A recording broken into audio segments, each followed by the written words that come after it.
अस्सलाम वालेकुम and welcome to जोर का जोड़। आई होप आप लोग खैरियत से होंगे और अच्छे से अपना ख्याल रख रहे होंगे। टीम पाकिस्तान भी अच्छे से तैयारियां कर रही है। टेस्ट कैंप का आज है तीसरा दिन। रावलपिंडी में ये टेस्ट कैंप लगा हुआ है और पाकिस्तान ने 25 जुलाई से 10 अगस्त तक 2 टेस्ट मैचेस खेलने वेस्ट इंडीज़ में एंड देन जाना है इंग्लैंड की तरफ। हमारा फोकस जो है वो इसी टेस्ट स्क्वाड के हवाले से रहेगा और भी पाकिस्तान क्रिकेट में क्या क्या चीज़ें हो रही हैं उस हवाले से भी बात होगी। और गुफ्तगू करने के लिए हमारे साथ मौजूद हैं पाकिस्तान के former test cricketer Tanveer Ahmed. अस्सलाम वालेकुम Tanveer and welcome to the show. वालेकुम सलाम। वालेकुम सलाम। पर तनवीर, आपसे गुफ्तगू शुरू करने से पहले ये जो प्रेस कॉन्फ्रेंस हुई जिसमें स्क्वाड का ऐलान किया गया, जिसमें नया टेस्ट कैप्टन यानी बाबर आजम का ऐलान किया गया, सबसे पहले तो तनवीर बहुत बहुत मुबारक, बिकॉज अब आपने कंफर्म कर देना है कि पाकिस्तान टीम अब कोई मैच नहीं हारेगी बिकॉज बाबर आजम कप्तान हो गए। देखें, ये तो जाहिर सी बात है, ये तो कोई भी नहीं कह सकता कि पाकिस्तान की टीम मैच नहीं हारेगी। लेकिन अगर आप बाबर आजम की कप्तानी की बात करें तो आपको शायद याद होगा, मैं तो पिछले 3-4 साल से यही कह रहा हूँ कि जब इसको हटाया गया था बिल्कुल गलत हटाया गया था और मैंने उस वक्त भी बोला था कि ये दोबारा बनेगा कप्तान। अभी फिलहाल जो मिसबा की बातों से ऐसा लग रहा है कि ये तीनों फॉर्मेट भी खेलेगा और शायद ही आगे चल के T20 का कैप्टन भी बन जाए। मुझे बहुत हंसी आती है अपने क्रिकेटर्स की बातें जब सुनता हूँ, अपने सिलेक्टर्स की जब बातें सुनता हूँ कि जी हम दोबारा से बाबर आजम को, जिस तरह आकिब जावेद साहब ने बात की कि जी बाबर आजम को हम दोबारा कैप्टन बना रहे हैं। तो मेरा आकिब भाई से सवाल ये है कि जब इसको हटाया गया था, क्या उसके बाद आप लोगों ने सपोर्ट की उसको एज अ कैप्टन की? आप लोग तो यही करते हैं कि जी स्ट्राइक रेट वाला ड्रामा शुरू हुआ, उस चक्कर में उसको टीम से बाहर कर दिया। दूसरी तरफ मिसबा कहता है कि नहीं, ये तो बहुत अच्छी परफॉर्मेंसेस दे रहा है, ये तो तीनों फॉर्मेट में खेल सकता है। अब नहीं, स्ट्राइक रेट का ड्रामा क्या मतलब? वो ड्रामा था, वो जरूरत थी, वक्त की जरूरत है तनवीर। वो बिल्कुल, वो अगर जरूरत थी तो मैं मानता हूं, अगर उस जरूरत के साथ एडम गिलक्रिस्ट पैदा हो गए हमारे पास, मैथ्यू एटन पैदा हो गए हमारे पास, ठीक है, ब्रायन लारा पैदा हो गए, युवराज सिंह पैदा हो गए, सूर्यवंशी पैदा हो गए, तो मैं बिल्कुल एक्सेप्ट करूंगा। जी बिल्कुल, आपने बहुत अच्छा काम किया कि बाबर आजम को आपने साइड लाइन कर दिया, रिजवान को आपने साइड लाइन कर दिया। उसको जब से आपने कप्तानी से हटाया, बाबर और रिजवान को जब से आपने शॉर्टर फॉर्मेट से आपने हटाया, आपकी परफॉर्मेंस वर्स्ट से वर्स्ट होती जा रही है। तो इसका मतलब ये है कि उनको हटाना गलत था। उनके बाद जो चीजें बेहतर होनी चाहिए थी, मिडल ऑर्डर बेहतर होना चाहिए था, ऑलराउंडर्स बेहतर होने चाहिए थे, वो उन पे आपने काम नहीं किया। और जो 2 लड़के अच्छा परफॉर्म कर रहे थे उनको आपने तलवारें आपने उनके ऊपर चला दी, क्योंकि सब ये सोचते थे, हो सकता है ये सिलेक्शन कमेटी के कुछ लोग जो अभी तक बैठे हुए हैं, ये भी हो सकता है उस टाइम सोचते हो कि यार ये दोस्ती यारी चल रही है, ग्रुपिंग चल रही है, इनको तोड़ो किसी तरीके से। उसको तोड़ने के चक्कर में आपने पूरी पाकिस्तान की टीम का बेड़ा गर्क कर दिया है। तो इसमें कसूरवार कौन है? अब आपने बाबर आजम को कप्तान बनाया, जो कि मैं ये चाहता था बनना चाहिए बिल्कुल। और ये भी मुझे आइडिया है कि क्या पता वेस्ट इंडीज की सीरीज हम जीत जाएं, शायद इंग्लैंड की सीरीज हम हार जाए, शायद, क्या ज्यादातर चांसेस यही लगते हैं। लेकिन बात ये है, अब वो लोग ये नहीं सोचेंगे, अगर पाकिस्तान टीम की परफॉर्मेंस अगर दोनों टेस्ट मैचेस में अच्छी नहीं होती, क्योंकि ज्यादातर लोग यही समझ रहे हैं कि यार बाबर को आगे कर दिए, दीवार के पीछे छुपने की बात कर रहे हैं अब यार सिलेक्टर्स, क्योंकि इनके ऊपर तो बहुत उंगलियां उठ रही कि जी आप क्या कर रहे हैं, आपने तो 1.5 सालों से कुछ नहीं किया। बकौल आकिब जावेद के मैंने और असद शफीक 1.5 साल से थे, मिसबा जो है वो 6 महीने से। भाई आप जिस पोजीशन पे बैठे हुए ना, ठीक है, यहाँ पे सीखने सिखाने वाला काम नहीं है भाई, यहाँ पे सीधा आओ, प्रॉपर सिलेक्शन करो, मेरिट की करो, बस। नहीं तो सभी ऑन जॉब ट्रेनिंग करते हैं, ये हमारे यहाँ कौन सी नई बात है, सभी ऑन जॉब ट्रेनिंग करते हैं। सरफराज ने कहा से कोचिंग के कोर्सेज किए हैं जो सरफराज आपको कोच बने क्रिकेट के। यही तो बात है ना, जब बोला जाता है तो फिर सबको प्रॉब्लम होती है। फिर ये सब कहते हैं जी वो जी एक्स क्रिकेटर्स टीवी पे बैठ के गलत बातें करते हैं। भाई एक्स क्रिकेटर्स अगर टीवी पे गलत बातें कर रहे हैं तो आप एक्स क्रिकेटर्स को गलत साबित भी तो करो ना यार। क्या आप मेरिट से आते हैं? क्या ये लोग जितने आए हुए ये सब मेरिट से आए हुए? तनवीर, अगर आप मेरिट की बात कर रहे हैं, अभी जब ये पूरी सेंट्रल कॉन्ट्रैक्ट्स का एक सिलसिला चला, track A B, track C, track B C देवर, क्या उसमें ये साफ साफ नहीं कहा गया कि अगर कोई लड़का जो कि टेस्ट खेलेगा उसने डोमेस्टिक खेली भी हो, उसने कायदे आजम ट्रॉफी खेली हो। When was the last time जब बाबर आजम फीचर्ड इन कायदे आजम ट्रॉफी? देखिए, कायदे आजम ट्रॉफी जरूर डोमेस्टिक क्रिकेट खेलनी चाहिए, इसमें कोई दो राय नहीं, हम कहते हैं। लेकिन बात ये है कि जब उसको डोमेस्टिक क्रिकेट खेलने की बात हो भी रही थी, बिल्कुल शायद वो ये समझ रहा हो कि मैं जो है वो अभी थोड़ा सा और अगर आउट ऑफ फॉर्म हूँ, ठीक है, मैं इंटरनेशनल क्रिकेट खेलूं, शायद मैं बेहतर खेलूं। मैं बिल्कुल डिफेंड नहीं कर रहा बाबर आजम को, बिल्कुल आपको डोमेस्टिक क्रिकेट खेलनी चाहिए। उस दौरान फिर उसका बिग बैश का भी टूर्नामेंट आ गया, तो वो वहां भी जो है वो चले गए। देखिए, बाबर आजम की जो बात कर रही है ना कैप्टनसी की, देखिए इस टाइम पाकिस्तान की जो टेस्ट टीम है, चले मैं मानता हूँ आप बाबर आजम को ऑफर नहीं करते, आप किसको कप्तान बनाते हैं? रिजवान को बनाते। रिजवान को आप पूछना नहीं चाहते, उसकी तलवार लटकी हुई है तीनों फॉर्मेट में, उसको आप मतलब यानी किसी टाइम भी आप बाहर कर सकते हैं। उसके बाद जो है वो आप सलमान आगा को आपने ऑफर नहीं की कि यार तुम टेस्ट क्रिकेट के कप्तान बन जाओ। शान मसूद ने आपके सामने परफॉर्मेंस है, उसने कुछ नहीं किया, आपने उसको बाहर कर दिया। सऊद शकील अनफिट है, आप उसको कैसे ऑफर कर सकते थे? तो आपके पास तो बेस्ट चॉइस फिर बाबर आजम की बनती थी। और आपको लगता है बाबर आजम का एक्सेप्ट करना सही था बिल्कुल, कि बाबर आजम ने वो कैप्टनसी एक्सेप्ट कर ली? उसकी मैं आपको रीजन भी देता हूँ। जब बाबर आजम पाकिस्तान के लिए, फखर जमान पाकिस्तान के लिए ऊपर से चौथे से ऊपर जा सकते हैं, उस वक्त हम वर्ड यूज करते हैं कि नहीं जी पाकिस्तान के लिए उन्होंने ये फैसला किया, तो फिर माने ना, फिर सब लोग इस पे बात करें कि नहीं यार ठीक है, बाबर आजम के बाद टीम इस वक्त कुछ नहीं है, लेकिन उसने पाकिस्तान की खातिर कप्तानी पकड़ी है, इस पे कोई बात नहीं करेगा। नहीं, क्यों 2023 में पाकिस्तान की टीम के कप्तान नहीं बना रहे थे उनको तो सिर्फ कहा था T20 छोड़ दें, बाकी लॉन्गर फॉर्मेट में आप रहे कैप्टन, बट ही सेड नहीं, रहूंगा तो तीनों फॉर्मेट का कैप्टन रहूंगा, वरना एक फॉर्मेट का कैप्टन नहीं रहूंगा। ज़का अशरफ साहब के दौर में यही हुआ था। तो आप क्यों एक फॉर्मेट पे एक्सेप्ट कर लिया बाबर आजम? अच्छा, मुझे एक बात बताएं ना, जिस टाइम T20 क्रिकेट भी नहीं होती थी, सिर्फ वनडे और टेस्ट मैच होते थे, क्या उस टाइम के कप्तान हमारे जो 2 फॉर्मेट थे उसमें भी मानते थे कि यार हमें एक फॉर्मेट का कप्तान बना दो? वो भी कहते थे हमें 2 फॉर्मेट का कप्तान बना दो। अभी आकिब जावेद ने उन्होंने अपने मीडिया में बात करते हुए एक बात की कि जी 92, एक तो ये 92 वर्ल्ड कप कब खत्म होगा, किस वक्त खत्म होगा, मेरी समझ से बाहर है। उसकी जब हम अगला वर्ल्ड कप जीतेंगे तब खत्म होगा। मेरी बात सुने, हाँ। क्या यूनुस खान ने बैठ के 2009 का रोना रोता रहता है? यूनुस खान मुझे बता दे, कहीं यूनुस खान ने कभी बातें की है? मैं 2009 में ये टीम थी, 2009 में मैंने ये किया, 2009 में बच्चों को मैंने सिखाया, 2000 क्या चैंपियन ट्रॉफी 2017 में जीते? क्या सरफराज हर जगह रोना रोता रहता है जी कि ये क्या छोटे मोटे टूर्नामेंट थे? वो 92 वाले 92 की बातें करते रहते हैं। जिस टाइम भी टीवी पे ये लोग आके बैठते हैं, वो कहते हैं कि जी 92 के बाद हमने क्या किया। अच्छा, 2009 के बाद जब इंसिडेंट हुआ, उसके बाद से लेकर जी 14-15 साल हमारी क्रिकेट जो है वो नीचे चली गई, जिसकी वजह से हम कोई इवेंट नहीं जीत सके। भाई उसके बाद से लेकर आपकी team Asia cup final, semifinal, world cup final, और क्या चाहते हो आप लोग? जिस टीम को लीड करके बाबर आजम ने यहाँ तक लेके आया, मैं सिर्फ बाबर आजम की बात नहीं करता, मैं सब प्लेयर्स की बात करता हूँ। सबकी इंडिविजुअल अपनी एफर्ट थी, इंक्लूडिंग मैं कोचिंग स्टाफ को भी डालता हूँ। तो क्या बुरा किया? आप कहते हैं कि जी 92 के वर्ल्ड कप के बाद कुछ नहीं। फिर आकिब भाई ने बोला बायलैटर सीरीज आप पहले नंबर पे आएंगे, ये ऊपर के नंबर पे आएंगे तो वर्ल्ड कप जीतेंगे। तो सर, आप जो 90s के प्लेयर्स थे, आप लोगों ने भी बायलैटर सीरीज में सारे जीते थे। वर्ल्ड कप में क्या हो जाता था सब कुछ आगे? वर्ल्ड कप तो उस वक्त भी कोई नहीं जीते। आपका काम ये है कि सिंसियरिटी के साथ काम करें। अभी सिंसियरिटी के साथ काम नहीं कर रहे, ये सिंसियरिटी के साथ काम कर रहे हैं। एनसीए क्रिकेट की एकेडमी का वो बंदा लगा हुआ है, मिसबा 4 काम कर रहा है, असद शफीक 4 काम कर रहा है, सरफराज को कोई सा भी काम दे देते हैं वो एक्सेप्ट कर लेता है। इतनी अपडेटेड चीजें ला रहे हैं। अभी recently national high performance centre में एक बॉलिंग मशीन लेकर आए हैं, जो आकिब जावेद साहब का कहना है कि पहली दफा किसी बोर्ड में आई है। आपको वो मैं पैकेज दिखाती हूँ उसके हवाले से, और फिर हम कॉन्वर्सेशन को जरा आगे बढ़ाते हैं। पाकिस्तान क्रिकेट बोर्ड ने अपने बैटर्स की सहूलत के लिए एक ऐसी जदीद मशीनरी इंस्टॉल की है नेशनल क्रिकेट एकेडमी लाहौर में, जिससे तमाम बैटर्स, चाहे वो इंटरनेशनल क्रिकेटर्स हों, डोमेस्टिक क्रिकेटर्स हों या अंडर 19 क्रिकेटर्स हों, बहुत मुस्तफ़ीद हो सकते हैं। ये बॉलिंग मशीन कैसे काम करती है, इसका क्या फ़ायदा है, और इसमें कौन कौन से बॉलर से तमाम बैटर्स जो हैं वो प्रैक्टिस कर सकते हैं, आइए आपको दिखाते हैं। रवायती नेट प्रैक्टिस अब माजी का किस्सा। प्रैक्टिस में टेक्नोलॉजी का नया इंकलाब, अब सामने होंगे वर्चुअल बॉलर्स। रवायती बॉलिंग मशीन में बैटर्स के लिए रिलीज पॉइंट को समझना नामुमकिन होता था, मगर ट्रू मैन 3 जहां हर गेंद, हर एक्शन और हर रिलीज पॉइंट हकीकत के इंतहाई करीब महसूस होगा।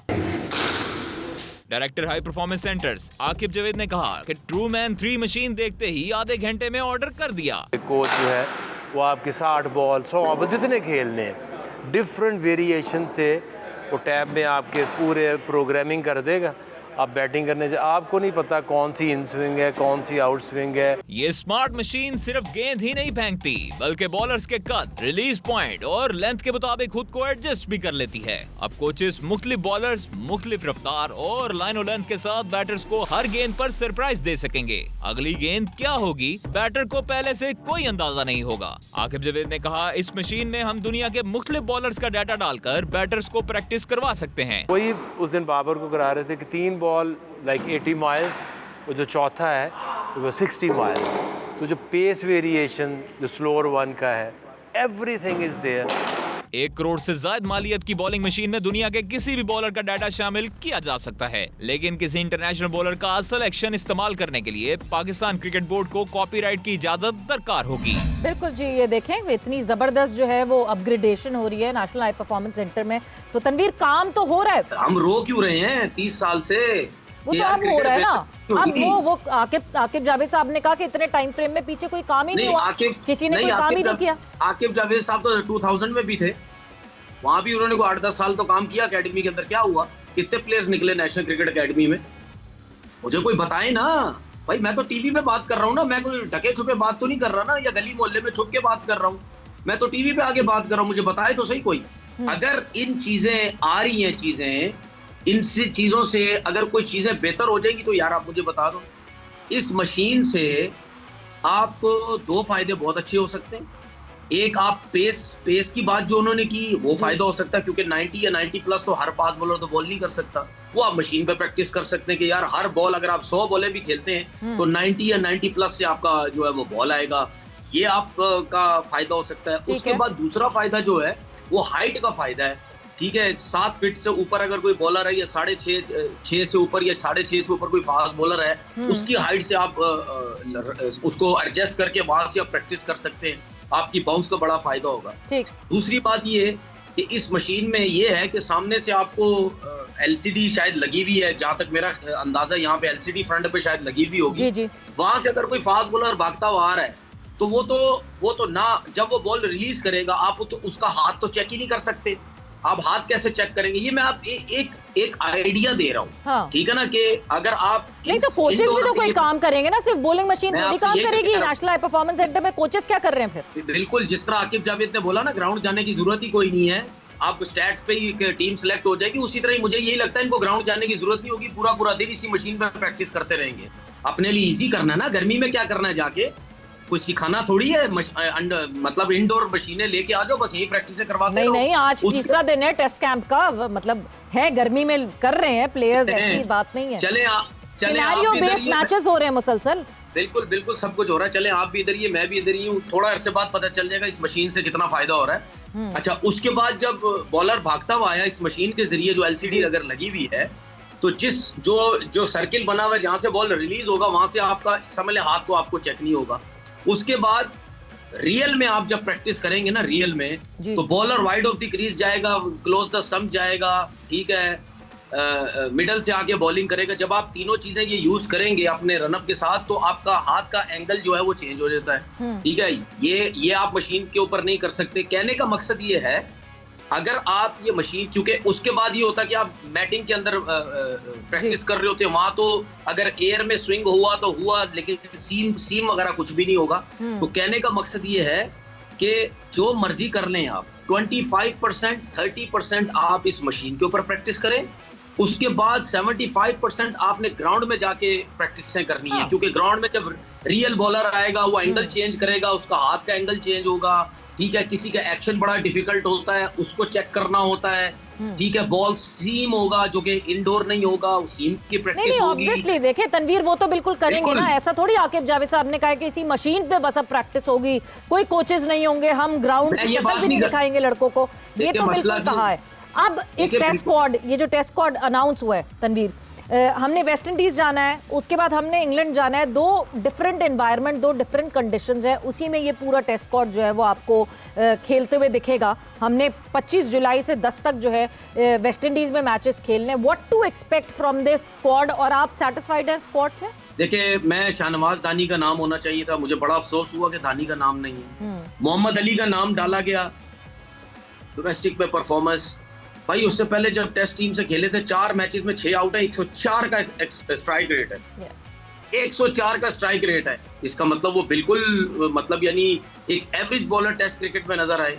क्या उनकी सिलेक्शन सिर्फ वाइट बॉल क्रिकेट से हो रही है या थोड़े से आउट करके उनको टीम में लाया गया है? उबैद शाह तकरीबन पिचें भी कैसी थी ना तनवीर, जिस तरह की पिचेस हम बना के दे रहे थे, हम कैसे किसी फास्ट बॉलर को ब्लेम कर दें?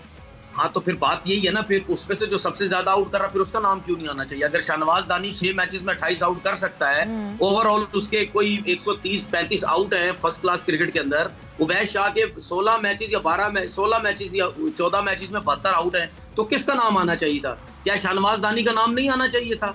तो शाहनवाज दानी तो सबसे पहले इससे मिसबा से पूछेगा कि भाई आप सिलेक्टर है। पहली तो बात ये, मिसबा सिलेक्टर कैसे बन सकता है? उसको, वो डिपार्टमेंट का हेड है, वो डिपार्टमेंट चलाता है, वो हेड कोच बन जाता है जब भी वो शाहनवाज डिपार्टमेंट से तो खेलते हैं मेरा ख्याल से। तो मैं यही तो कह रहा हूँ ना, तो फिर मुझे बताएं ना कि शाहनवाज दानी अगर ये बोले, मिसबा से जाके पूछे कि भाई मेरा नाम क्यों नहीं आया, डिपार्टमेंट के और लड़कों का नाम आ रहा है तो मेरा नाम क्यों नहीं आ रहा?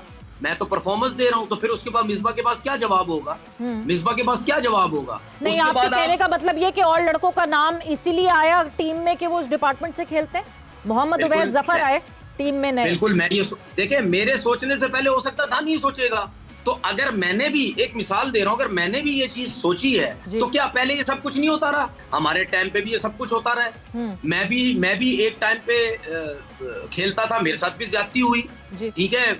हमारे डिपार्टमेंट के लोग थे उस टाइम सिलेक्टर, मेरा नाम नहीं आया, तो क्या मैंने नहीं सोचा होगा कि यार ये क्या हो गया मेरे साथ? दूसरा, नोमान अली की मैं बात करता हूँ। भाई नोमान अली 40 साल का है, खत्म हो गई क्रिकेट बॉलिंग उसकी। अभी नोमान अली 2 सीरीज पहले तो वो तो नेथन लैन से भी बड़ा बॉलर बना हुआ था, वो तो रेंगना हेरात से भी बहुत बड़ा बॉलर बना हुआ था, बकौल हमारी जिस किस्म की आकिब जावेद साहब ने पिचेस बना के दी। और आकिब जावेद कहते हैं कि पाकिस्तान में जितनी भी क्रिकेट हो रही है हम जीत रहे हैं। उन्होंने मेरी इस बात का बिल्कुल जवाब नहीं दिया कि यार हमारे बैट्समैनों की क्रिकेट खराब हो रही है, हमारे फास्ट बॉलर खत्म हो रहे हैं टेस्ट क्रिकेट के अंदर। वो खुद फास्ट बॉलर हैं, उन्होंने कोई ऐसी बात नहीं की। उसके बाद आपने आसिफ अफरीदी को डेब्यू करवा दिया। ये सबको पता है क्यों करवाया, ये सबको पता है क्यों जाहिर सी बात है, किसी को नहीं पता। फ्रेंचाइज का तो करवा दिया डेब्यू, क्यों करवाया? मतलब अगर उसने डेब्यू में 5 आउट किए तो वो कैसे टीम से बाहर हो सकता है? मुझे ये बता दो आप। एक 39 साल के लड़के को आपने डेब्यू करवाया और 40 साल के लड़के को आपने बाहर कर दिया, जिसका सबसे अच्छा स्ट्राइक रेट है 48 का, नोमान अली का। तो मुझे तो नहीं समझ आती। ठीक है, आप उस्मान अली को लेके आए हैं, गुड, अच्छा लगा आपको, उसकी परफॉर्मेंसेस भी है, बैटिंग भी कर सकता है, लेफ्ट आर्म स्पिनर है, सब कुछ है। लेकिन रीजन ये है कि जिस तरीके से आपने नोमान को बाहर किया वो तरीकेकार गलत है। देखें, पाकिस्तान की पिचेस के अंदर जिस किस्म का भी आप स्पिनर खिलाएंगे, जाहिर सी बात है वो बिल्कुल ही फारिग तो नहीं होगा ना। आप सब आउट करेंगे। क्या आसिफ अफरीदी को आपने खिलाया, उसने 5 आउट नहीं किए? नोमान और साजिद ने बर्बादी फेर दी दूसरे बैट्समैनों की, क्या उन्होंने आउट नहीं किए?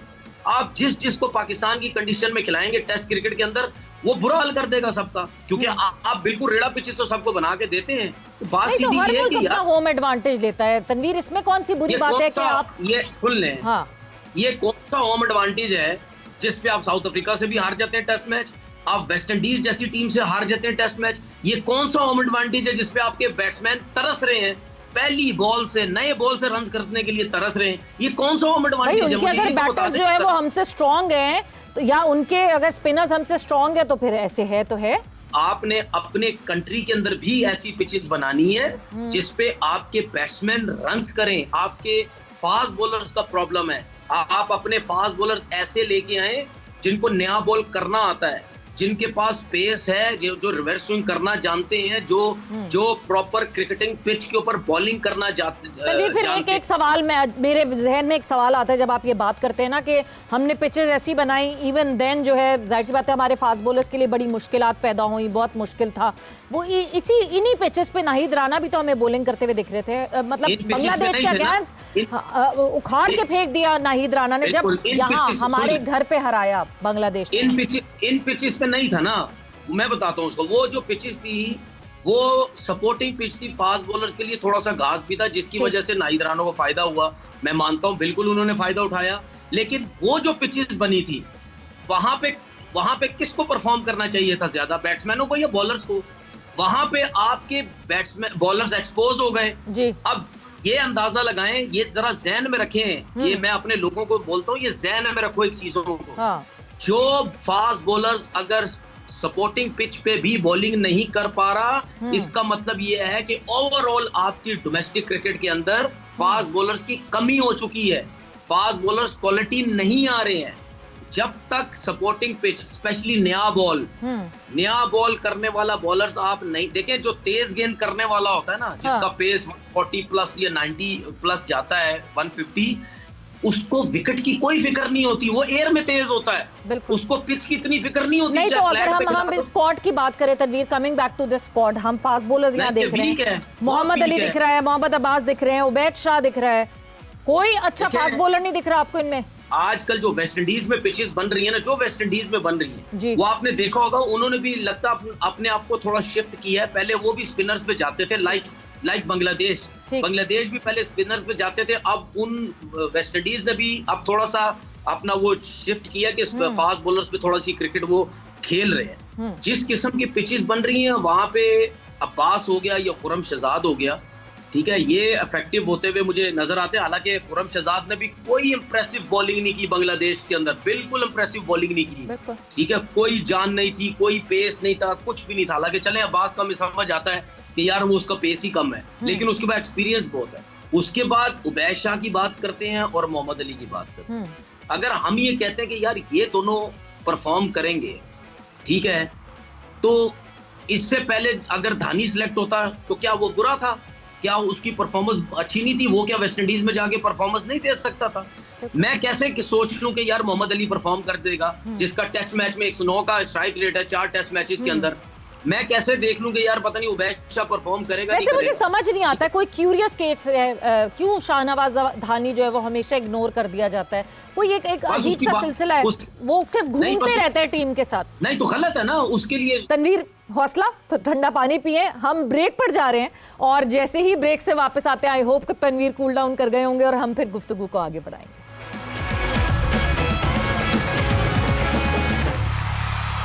एंड वेलकम बैक टू जोर का जोड़। काम हो गया थोड़ा सा माहौल, तो जरा आगे बढ़ाते हैं अपनी गुफ्तगू। बाबर के कमबैक पे वापस आना चाहूंगी। Babar coming back as a captain, हम सबकी बहुत बेस्ट विशेस हैं कि बाबर बहुत अच्छा करें, बिकॉज हम चाहते हैं कि पाकिस्तान बहुत अच्छा हो जाए। आपको लगता है जो एक बार बार दोस्ती यारी की बात पड़ती थी बाबर के ऊपर, इस दफा उनको पता है कि दूध का दूध पानी का पानी, क्या कौन सही कौन गलत है? मेरे से तो कोई दोस्ती यारी की बात ही ना किया करे ना। वो दोस्ती यारी अगर सही थी तो उसके बाद आप टीम सही करके बता देते।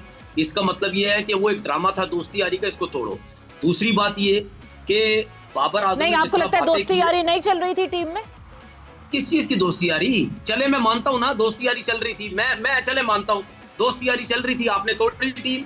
क्या हुआ उसके बाद? वही दोस्त यार वापस आए, आपने इसको रिजवान को बर्बाद करना था, कर दिया।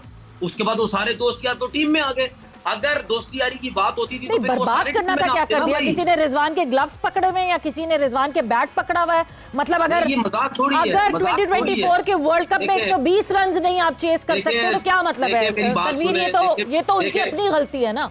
देखिए मेरी बात सुनने सवेरा, बात पता है क्या है, आजकल के दौर में किसी प्लेयर के साथ हैंडल करना, टैकल करना एक डिफरेंट तरीका। ये सोशल मीडिया का दौर है भाई। मैं क्यों बार बार कहता हूं कि आजकल के प्लेयर्स अगर खेल रहे हैं, परफॉर्मेंस दे रहे हैं या नहीं दे रहे हैं, लोगों की बातें सुन रहे हैं, ये बहुत बड़ी बात है। पहले दौर में तो एक अखबार होता था और एक टीवी होता था, ना देखो बस खत्म, उसके बाद क्या पता चलना था आपको। आज तो आप टीवी भी बंद कर दो, कुछ भी बंद कर दो, व्हाट्सएप पे मैसेजेस आ जाएंगे, व्हाट्सएप पे 36,000 मैसेज आज देखते हैं। सारी दुनिया के प्लेयर्स ये फेस कर रहे हैं, हमें इंग्लिश प्लेयर्स ऐसे क्यों नहीं बावजूद भी गिरते हुए दिखते, ऑस्ट्रेलियन प्लेयर्स ऐसे गिरते हुए क्यों नहीं दिखते? उसके बावजूद भी आप अपने प्लेयर्स को, एक अच्छे एक्सपीरियंस प्लेयर के साथ आपका डीलिंग का तरीका जरा डिफरेंट होता है। ऐसा नहीं होता है कि सोशल मीडिया अगर आपको उड़ा रहा है तो आप भी बैठ के उसके साथ लग जाएं, ठीक है, स्ट्राइक रेट तो फलाना, तुम्हारे दोस्त यार, ये सब कुछ ये तरीकेकार नहीं है। मैं सिर्फ ये समझता हूं कि अगर बाबर आजम की अपनी परफॉर्मेंस या टीम की परफॉर्मेंस बेहतर हुई इंग्लैंड और वेस्ट इंडीज के अगेंस्ट, ठीक तो है। मेरे हिसाब से उसको सपोर्ट करना चाहिए। क्यों? क्योंकि उसके पास अगर इतनी अच्छी टीम नहीं है, अब ये समझ लें कि एक किस्म की, याद है आपको 2010 का जब इंसिडेंट हुआ था, उसके बाद 2010 में मिसबा के हाथ में टीम पकड़ाई गई थी, तो क्या बोला गया था सबने कि यार ये टीम तो बिल्कुल नई टीम है, मिसबा को दे दी गई कप्तानी, ठीक है। उसके बाद मिसबा के साथ रह के जितने भी लड़के जैसा भी परफॉर्मेंस हुई, वहां से फिर मिसबा टीम को जो ऊपर लेके गया।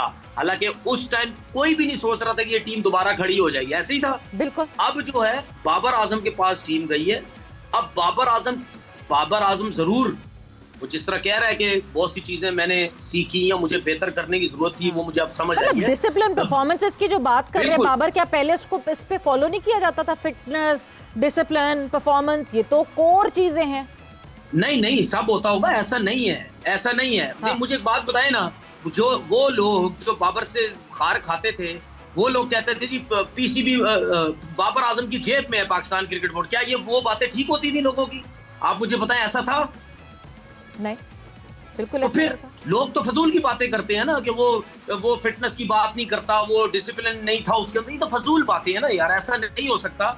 जो बंदा इस लेवल का हो या जो इतना टॉप परफॉर्मर हो, ऐसा कभी हो ही नहीं सकता कि वो डिसिप्लिन ना उसके अंदर हो या वो ट्रेनिंग ना करता हो। हर दफा तो हमें ट्रेनिंग करता हुआ नजर आता है, जब भी हम फुटेज देखते हैं, कभी रनिंग कर रहा होता है, कभी हार्ड वर्क कर रहा है, कभी सब कुछ कर रहा है। इससे ज्यादा फिटनेस, इससे ज्यादा डिसिप्लिन अपनी क्रिकेट में वो क्या कर सकता है? ये बाकी फजूल बातें, ये व्यूज लेना, ये चैनल यूट्यूब पे बैठ कर डॉलर कमाना, वो इनको एक मुद्दा नजर आता है बाबर आजम, और यही इन्होंने इस दफा भी करना है। अगर परफॉर्मेंस अच्छी नहीं हुई, सिलेक्टर पीछे हट जाएंगे, मतलब बाबर आजम आगे आ जाएगा, सिलेक्टर पीछे हो जाएंगे, जो कि शायद उनके दिमागों में कहीं ये ना हो कि यार इसको आगे कर दो, हमारे पीछे कोई नहीं आएगा। मैं आपसे एक ऑनेस्ट चीज पूछना चाहती हूँ, आप अगर इस जगह होते, आप अगर बाबर आजम की जगह होते, आपको पता है वर्ल्ड टेस्ट चैंपियनशिप के साइकिल में ये 2 सीरीज तो रह गई हैं, एक डूबती हुई कश्ती का कप्तान क्यों बनना चाहते हैं आप? अगर इसकी जगह मैं बिल्कुल एक्सेप्ट करता इस चीज को। उसकी रीजन मैं बताता हूँ आपको।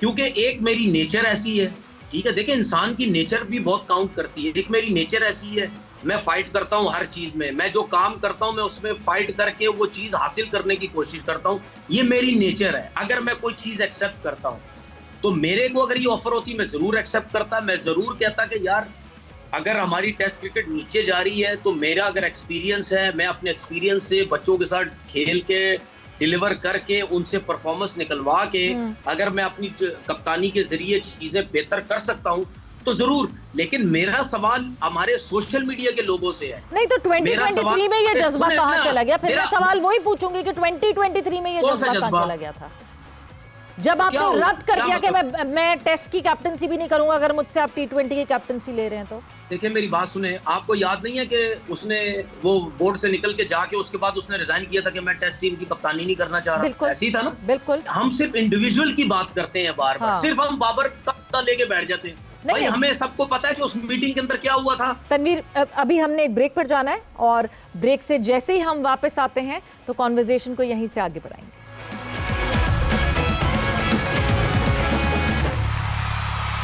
वेलकम बैक टू जोर का जोड़ in conversation with Tanveer Ahmed. जब कप्तानी की आपने बात की तो मुझे ऐसा लगता है इंडिया को श्रेयस अय्यर की भी कप्तानी जो है वो सूट नहीं कर रही है। आज आखिरी यानी 5वां T20 इंटरनेशनल खेलना है इंडिया ने, और अपने आप को क्लीन स्वीप से क्या आज इंडिया बचा पाएगा कि नहीं? क्या हुआ अचानक इस टीम को? मतलब आयरलैंड से क्लीन स्वीप हो रही है, इंग्लैंड से क्लीन स्वीप के बिल्कुल एज पे खड़ी हुई है। क्या हो जाता है अचानक से एक टीम जो कि इतना अच्छा परफॉर्म कर रही हो? सूर्या कुमार यादव ठीक है, उसकी परफॉर्मेंस नहीं थी लेकिन उन्होंने कप्तानी से हटा दिया। अगर आप सिर्फ आईपीएल की क्रिकेट की वजह से कहते हैं ना कि जी हमारे पास बैटिंग लाइनअप बड़ी जबरदस्त आ गई है, तो ये आपकी भूल है। क्योंकि आईपीएल के अंदर जिस तरह रेड़ा विकेटें, फुल रोड विकेटें, सीधी विकेटें बनती हैं, उसके बाद आप कहीं भी कंट्री से बाहर जाएंगे इतना आसान नहीं। आपको याद होगा मेरा वो शायद क्लिप आपकी नजर से गुजरा हो जिसपे मैंने बोला था कि बाबर जो है वो आईपीएल में 600 करेगा, विराट कोहली यहाँ नहीं कर सकता 600 रन पीएसएल के अंदर। उसकी वजह ये मैंने एग्जांपल ये दी थी, पाकिस्तान की पिचेस आईपीएल से बहुत मुश्किल पिचेस हैं। यहाँ पे बॉल स्लो, लो, ब्रेक सब कुछ हो रहा है।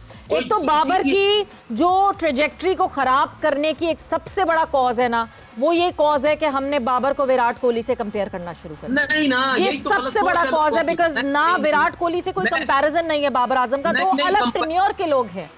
नहीं नहीं नहीं नहीं, सबसे ज्यादा सपोर्ट मैं करता हूँ ना उसको। मैं कहता हूँ मैंने कभी नहीं विराट कोहली से ऊपर लेके आया बाबर आजम को। ये लोगों का सोच ही गलत है। बात कुछ और हो रही होती है और वो कंपैरिजन कर लेते हैं विराट कोहली से। क्या इंडिया क्लीन स्वीप बचा पाएगा आज के नहीं बचा कभी भी नहीं कर पाएगा, बहुत मुश्किल मुझे लगता है फिलहाल, क्योंकि जो क्रिकेट इन्होंने आयरलैंड के अगेंस्ट खेली है, इंग्लैंड तो है ही चले टफ टीम है ना, अपनी कंडीशन में तो वैसे ही नहीं खेलने देती। बिल्कुल। आयरलैंड ने जिस तरीके से इनको मैचेस हराए हैं, ये बहुत बड़ा एक मतलब सेटबैक हो सकता है। उसके बाद एक सवाल मेरा सूर्यवंशी के बारे में, मैंने एक चीज बोली थी कि जब ये अपनी कंट्री से बाहर निकलेगा तो ये रन्स करने के लिए सोचेगा कि मैं रन्स कैसे करूं, और ये ढूंढता रह जाएगा बॉल। चले, छोटा सा बच्चा है अभी, जरा मेच्योरिटी में मुझे लगता है उसको टाइम लगेगा और वो मेच्योर जैसी होगा दिखेगा। एक तो मेरी नजर में 15 साल का नहीं है, कम से कम 21-22 साल का बच्चा है। 15 साल के बच्चे की ना इतनी बेस स्ट्रांग होती है, ना इतने मसल स्ट्रांग होते हैं। हम ये एज वाली डिबेट ना, क्योंकि पाकिस्तान में भी बहुत ये सिलसिला चलता रहता है ना।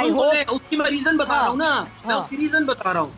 मैंने कब बोला कि पाकिस्तान के अंदर कम उम्र के लोग अगर खेले हैं तो उन्होंने उम्रें कम नहीं कराई होंगी? मैं तो ये बात ही नहीं कर रहा, ठीक है। मैं ये बात कर रहा हूँ कि 15 साल की एज में छक्के कोई नहीं मार सकता, छक्के नहीं मार सकता। अगर जेन्युइन 15 साल का है वो आएगा, अगर बेशक पाकिस्तान से भी खेल लेता है या कहीं से भी खेल लेता है, वो आके बाउंड्रीज लगा लेगा, अच्छा खेल लेगा, टेक्निक अच्छी होगी, चौके वोके मार लेगा। इस तरीके से छक्के 15 साल का बच्चा, क्योंकि 15 साल का बच्चा जब इस तरह छक्के मारता है, इसका मतलब ये है कि उसकी बेस बहुत स्ट्रॉन्ग है, उसकी बैक, उसकी टांगों में नेचुरली तौर पे पावर बहुत है और बैकलिफ्ट फिर मेरा ख्याल से जब 16 साल का हो जाता है लड़का, फिर छक्के मार सकता है। बिकॉज यस, सचिन तेंदुलकर ने 16 साल में जो है वो डेब्यू किया था, फिर क्या दुनिया को दिखाया था। बट यहाँ पे वक्त तनवीर जो है वो खत्म हो गया हमारी डिस्कशन का। जाते जाते सिर्फ एक चीज, क्या एक्सपेक्ट करें इस नए टेस्ट स्क्वाड से पाकिस्तान के वेस्ट इंडीज और इंग्लैंड के अगेंस्ट? आपने कह दिया कि वेस्ट इंडीज आपको लगता है कि जीतती हुई दिख रही है वेस्ट इंडीज में, और इंग्लैंड में मुश्किल होगी। मुझे ऐसा लगता है शायद पाकिस्तान जो है वो वेस्ट इंडीज को टेस्ट सीरीज हरा दे, और इंग्लैंड से मुश्किल लगता है। लेकिन दोनों टेस्ट मैचेस भी पाकिस्तान की टीम हारती है, ये अब ये ज़हन में रखना सब, जितने भी सिलेक्टर्स वगैरह हैं। अगर बाबर को कप्तान बनाया या इस टीम के बारे में आपने सोचा, तो आपने ये सोचा कि यार अब इस टीम को उठाना किस तरीके से। बातें तो बहुत सारी है करने के लिए, बट जोर के जोड़ का वक्त यहाँ पे खत्म हो गया। आपका बहुत बहुत शुक्रिया for joining in, and I hope आपको अच्छा लगा show. Savera Pasha signing off, take care, bye bye, अल्लाह हाफिज।